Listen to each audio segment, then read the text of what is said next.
सो हम बात कर रहे थे about the magnetic quantum number. मैंने बोला था कि नोट्स के बारे में हम आराम से चर्चा करेंगे। लास्ट लेक्चर में हमने एस ऑर्बिटल की शेप देखी थी, ठीक है, और उसके बाद में हमने नोट्स वगैरह के बारे में भी बात करी थी। तो हमारा नोट्स नहीं है आज का मेजर टॉपिक, आज का मेजर टॉपिक है हमारा शेप, ठीक है।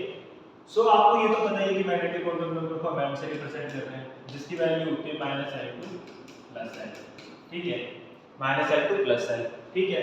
अब ये एम जो है क्या है, ऑर्बिटल्स डिफाइन करेगा हमारे, क्या डिफाइन करेगा ये ऑर्बिटल्स। मैग्नेटिक क्वांटम नंबर क्या करता है, ऑर्बिटल्स डिफाइन करता है। एस ऑर्बिटल की जो शेप थी वो क्या थी, स्फेरिकल, ये हम देख चुके हैं। एस ऑर्बिटल में हमने नोट्स भी देखे थे, हालांकि डिटेल में नहीं देखा, बट हमने देखे थे एस ऑर्बिटल में हमने शेप देख ली स्फेरिकल, ठीक है। अब हम बात करते हैं थोड़ा पी ऑर्बिटल के बारे में, ठीक है, पी ऑर्बिटल्स के बारे में बात करेंगे। तो ये जो पी है, एल की वैल्यू क्या होती है इसमें 1, ये पी क्या है आपका, सपोज करो सबशेल, सपोज क्या है ही सबशेल, ठीक है। अगर p सबशेल है तो इसके अंदर कितने ऑर्बिटल्स प्रेजेंट होंगे, वो हमें कौन बताएगा, मैग्नेटिक क्वांटम नंबर। और m क्या होता है हमारा, -L2 + L, तो क्या वैल्यू हो जाएगी यहाँ पे, p की वैल्यू क्या है 1, तो क्या हो जाएगा -1 0 + 1। तो इससे क्या पता चला, हमारे पास तीन ऑर्बिटल्स हैं, -1 0 और +1। इसको हम लिख सकते हैं px, इसको हम लिख सकते हैं py और इसको हम लिख सकते हैं pz। आपको इसी ऑर्डर में याद रखना है, इसी ऑर्डर में आपको याद रखना है, ठीक है। अब इसकी शेप की बात करते हैं, जो कि मेन पर्पस है हमारा, ठीक है। p सबशेल की शेप आपको पता है, हमने देख के रखी है, डबल शेप होती है, कुछ ऐसे सी होती है, ठीक है। तो सर px py pz की शेप कैसी होगी, ऐसी ही होती है, बट एक्सिस में हम रिप्रेजेंट करेंगे उसको, ठीक है। किस में रिप्रेजेंट करेंगे, एक्सिस में।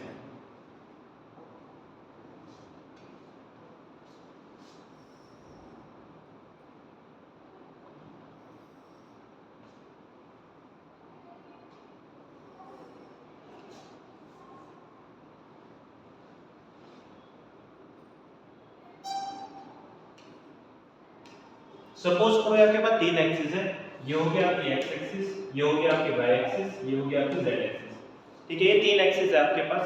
आपको p ऑर्बिटल को, आपने देखा p ऑर्बिटल में p सबशेल में तीन ऑर्बिटल प्रेजेंट है, px py pz। हमें उसको रिप्रेजेंट करना है। सबसे पहले हम करते हैं px को रिप्रेजेंट। शेप इसकी भी डबल ही होगी, ठीक है, इसकी भी डबल ही होगी शेप, बट px है तो किस एक्सिस पे आएगा, x एक्सिस पे। तो मैं कैसे बनाऊंगा इसको, ऐसे, ठीक है। इसे हम बोलते हैं px ऑर्बिटल, ठीक है। अगर हम बात करें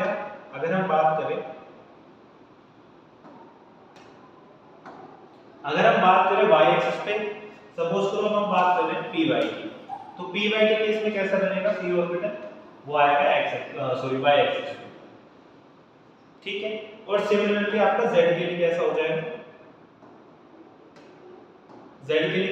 ऐसा। तो ये क्या हो गया, आपके तीनों एक्सिस हो गए, ठीक है। ये हो गया आपका pz, ये हो गया आपका py और ये हो गया आपका px, ठीक है। तीनों एक्सिस पे तीन ऑर्बिटल्स बने। मतलब क्या है, क्या p सबशेल था, वो एक ग्लोब से डिफाइन किया, तो p सबशेल के अंदर कितने ऑर्बिटल्स है, तीन ऑर्बिटल्स है, px py pz, ठीक है। मैंने क्या करा है, 3D कोऑर्डिनेट्स बनाए और उसको मैंने px दिखाया, py दिखाया और pz दिखाया। ये जो z एक्सिस है, ये आप अपनी तरफ इमेजिन करो कि ये रहा, मान लो ये है आपका x एक्सिस, ये रहा आपका y एक्सिस, ठीक है। इस तरफ को ले लो आप y एक्सिस, ये है y एक्सिस, और इस तरफ जो है कैमरे की तरफ, ये है आपका क्या, z एक्सिस। तो आप तीन इससे रिप्रेजेंट कर सकते हो, ये है आपका px py pz, ठीक है। अब हम बात कर लेते हैं डी सबशेल में।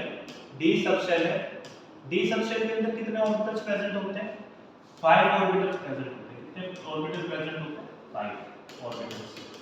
कैसे आता है मैंने बता रखा है। m की वैल्यू क्या हो जाएगी, -L2 + L।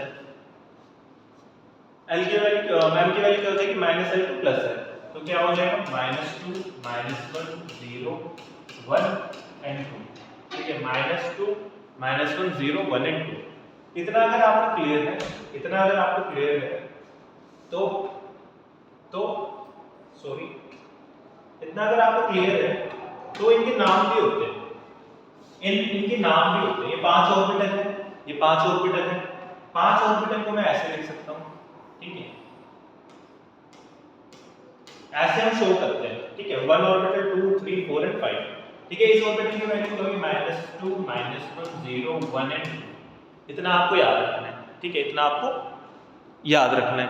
अगर ये आपको याद है तो इन ऑर्बिटल्स के नाम क्या है, इन ऑर्बिटल्स के नाम भी होते हैं, क्या नाम होते हैं सर? मैंने लेक्चर में बताया गया था dx वगैरह करके, dxy dz², तो ये वाला जो होता है इसे हम बोलते हैं dz², dz², ये होता है हमारा dx² y², ठीक है, ये होता है हमारा dxy, ये होता है हमारा dyz, और ये क्या होगा हमारा dxz। आपको ऐसे ही याद रखना है, आपको ऐसे ही याद रखना है, ठीक है। अब हम एक एक करके इन 5 ऑर्बिटल की शेप देखेंगे, एक एक करके इन 5 ऑर्बिटल की क्या देखेंगे हम? शेप। जैसे हम ये शेप वगैरह कर लेंगे फिर हम जाएंगे नोड पे, ठीक है, फिर हम नोड को समझाएंगे, मैंने फॉर्मूला आपको बता रखा है, ठीक है।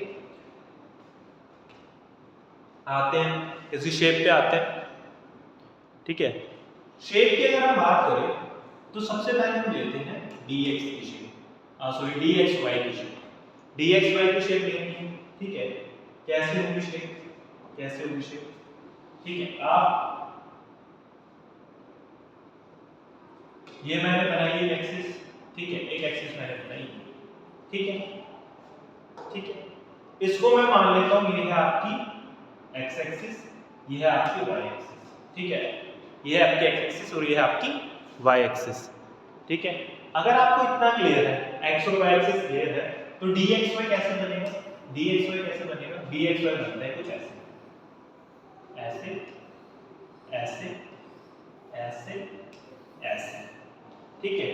सेंटर पे है ओरिजिन, ठीक है, यहां से एक लोब, दो लोब, तीन लोब, चार लोब, ऐसे बनता है आपको क्या? dxy, dxy। इसी में ही हम देखेंगे एंगुलर रेडियल नोट्स वगैरह, ठीक है, एंगुलर रेडियल नोट्स देखेंगे, बट अगले लेक्चर में, ठीक है। आज हम खाली करेंगे शेप्स, तो ये हो गया dxy, ठीक है। तो सर dxy हो गया, तो सर dxy हो चुका, xz बना लेते हैं, xz बना लेते हैं, ठीक है, xz बना लेते हैं।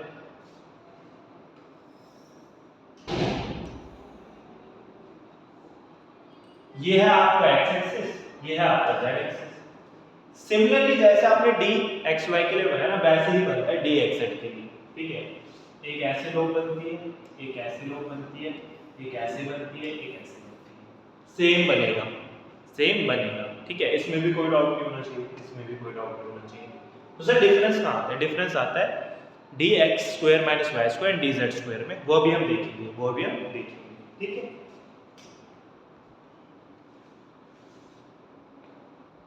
सो अब हम बात कर लेते हैं लास्ट वाले की। हमने कौन कौन से देख लिए?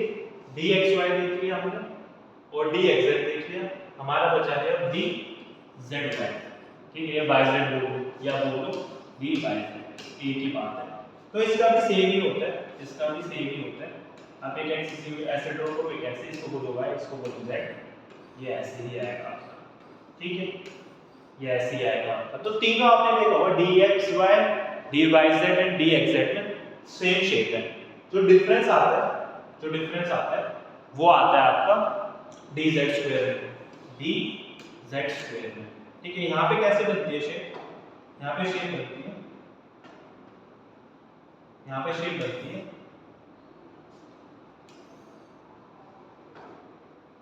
सपोज करो ये आपकी z एक्सिस, तो यहाँ पे कुछ शेप बनती है ऐसे, ऐसे बनती है, बिल्कुल एक्सिस के ऊपर, बिल्कुल एक्सिस के ऊपर, और बीच में आपकी छोटी सी लोब होती है, ठीक है, जिसको कई लोग ऐसे ऐसे बना देते हैं, ठीक है, वो गलत है।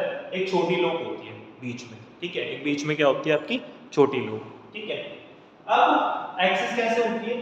ये है आपकी x एक्सिस, तो यहां से होती है आपकी क्या? y एक्सिस, ठीक है। ये बनता है आपका क्या? dz²।